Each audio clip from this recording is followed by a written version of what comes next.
Hello everyone, welcome back to Beyond the Screen, where we delve into profound philosophies and intricate breakdown of cinema's most thought-provoking films। और आज हम बात करेंगे एक ऐसी film के बारे में जो कंट्रोवर्शियल है, डिस्टर्बिंग है और एक तरह का सोशल एक्सपेरिमेंट भी है। स्टैनली क्यूब्रिक की अ क्लॉकवर्क ऑरेंज। ये एक फिल्म है जिसे देखकर आपको समझ आएगा कि समाज में जो असल अल्ट्रा वायलेंस है वो सड़क पर नहीं होती बल्कि सिस्टम के अंदर होती है। और अगर तुम्हें ये बात शॉक करने वाली लग रही है तो तैयार हो जाओ, क्योंकि आज मैं तुम्हारे सारे चक्षु खोलने वाला हूं। So let's get straight into it. A clockwork orange का सबसे इंपॉर्टेंट थीम है फ्री विल। ये फिल्म पूछती है कि अगर तुम्हें अच्छा इंसान बनाया जा सके तो क्या वो सच्ची अच्छाई होगी। इस चलचित्र का पात्र एलेक्स एक अल्ट्रा वायलेंट सोशियोपैथ है जिसे मर्डर और रेप के लिए सजा हो चुकी है, लेकिन जब गवर्नमेंट उसके ऊपर एक्सपेरिमेंट करके उसके अंदर के वायलेंट पर्सनैलिटी को रिप्रेस कर देती है तो क्या वो अब भी एक इंसान ही है या बस है एक क्लॉकवर्क ऑरेंज, यानी बाहर से प्राकृतिक पर अंदर से पूरी तरह मशीन।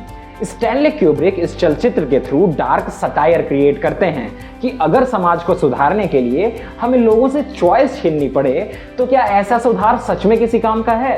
फॉर एग्जाम्पल, हमारे पॉलिटिशियंस अपनी पॉलिसीज से हमें ये दिखाने की कोशिश करते हैं कि हम सुरक्षित हैं, लेकिन जब इनकी पॉलिसीज हमें हमारी ही सेफ्टी के नाम पर एक मशीन बना दे तो अंत में हमारे पास क्या बचता है। And not only politicians but everyone out there is the same. आपको एक एग्जाम्पल से अच्छी तरह समझाता हूं। देखो, एक साइड है एलेक्स जिसके ऊपर एक्सपेरिमेंट करके उसे सो कॉल्ड अच्छा इंसान बनाया जा रहा है, और दूसरी तरफ है हम जिनको हर संडे ओटीटी या सोशल मीडिया पर डॉक्यूमेंट्री या फिर कोई वीडियो या फिर ट्रेंड देखने पर मजबूर किया जा रहा है ताकि हम एक अच्छे इंसान बन जाएं। अब ये कुछ सो कॉल्ड वोट भी हो सकता है या जबरदस्ती का नेशनलिस्ट या एक बार फिर उनके हिसाब से सो कॉल्ड अच्छा इंसान। I don't know if this is actual free will or conditioning, and I am not gonna decide it for you. You are free to do it by yourself. क्योंकि ना ही मैं पॉलिटिशियन हूँ, ना ही businessman और ना ही कोई activist. I am just a normal person trying to share my thoughts with whatever I have experienced. Ludovico technique एक scientific version है ब्रेन वॉशिंग का। ये सरकार की तरफ से एक कोशिश है टू मेक समवन बेटर। ये कुछ वैसा ही है जैसे हर 5 साल में इलेक्शन से पहले एक क्लीन अप ड्राइव आती है जहां ये दिखाने की कोशिश की जाती है कि देखो, एक ही बार में सारा करप्शन खत्म कर दिया गया है जो इलेक्शन के बाद फिर से वापस आ जाता है। और इसमें सारी पार्टियां इन्वॉल्व हैं। हाँ, कुछ बहुत ज्यादा इन्वॉल्व हैं तो कुछ उनसे थोड़ा कम, लेकिन भागीदारी इसमें सभी की है। और इसीलिए मैं ये कहना चाह रहा हूं कि असल दुनिया में भी हम सबको एक कंडीशनिंग प्रोसेस से गुजारा जा रहा है, just like Alex. And the idea is very simple. हमारी चॉइसेस को लिमिटेड कर दो और हमें अलग अलग मूल्यों पर बांटकर आपस में लड़वाकर ऑमलेट बनाते रहो। इस चलचित्र के माध्यम से क्यूब्रिक एक सिंपल सा सवाल पूछते हैं कि क्या अच्छा समाज बनाने के लिए आप व्यक्ति के चॉइसेस को नजरअंदाज कर सकते हैं। जैसा कि हमारे स्कूल्स में मॉरलिंग असेंबलीज होती हैं जहां हमें कुछ नियमों का पालन करना होता है, and if you don't you will be punished. And I understand कि ये हमें अनुशासित यानी डिसिप्लिन्ड बनाने के लिए होता है, पर मुझे आप ये बता दीजिए कि क्या हम आज सारे लोग अनुशासित हैं। मैं ये नहीं कह रहा कि कोई भी डिसिप्लिन नहीं है, but the majority is not. So is the system of education actually working. जैसे इस चलचित्र में एलेक्स को लूडोविको ट्रीटमेंट देकर अच्छा इंसान बनाने की कोशिश की गई है, वैसे ही हमें भी सोशल मीडिया पर 2 लाइन लिखकर जबरदस्ती का एक्टिविस्ट बनाने की कोशिश की जा रही है। इन दोनों में फर्क मात्र इतना है कि कम से कम एलेक्स को कंट्रोल करने के लिए सरकार कोशिश कर रही है और हम लोग इतने कमजोर हैं कि दुनिया के किसी एक कोने से शुरू किए गए या कराए गए हैशटैग से ही कंट्रोल हो जाते हैं। मतलब कतई तुच्छ। अल्ट्रा वायलेंस इस फिल्म का एक और इंपॉर्टेंट थीम है, और ये क्यूब्रिक का एक और तरीका है हमें ही आईना दिखाने का। Because Kubrick is a master of portraying violence. Violence Alex की चॉइस है, लेकिन जब उसकी इस पसंद को उससे छीन लिया जाता है तब हम देखते हैं कि इंसान की प्रकृति क्या होती है।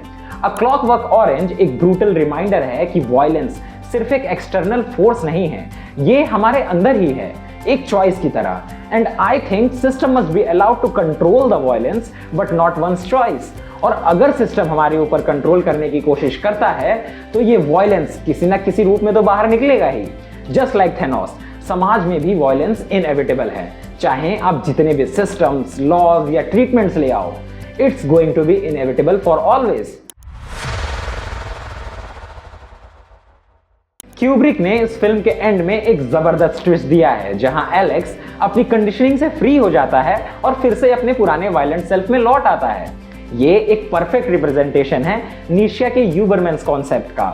नीशिया कहते हैं कि एक ट्रू इंडिविजुअल अपनी मोरालिटी खुद बनाता है, वो दुनिया के इम्पोज्ड मोरल वैल्यू से फ्री रहता है। Alex in a way is नीशियाज नाइटमेयर, एक इंसान जो सिर्फ अपने रूल से जीता है और उसका आउटकम क्या होता है? सिर्फ केओस। क्यूब्रिक यहाँ पर एक आयरनिक कमेंट्री भी करते हैं, जहां एक साइड पर हम एलेक्स जैसा फ्रीडम तो चाहते हैं, पर दूसरी तरफ उसी फ्रीडम से डरते हैं।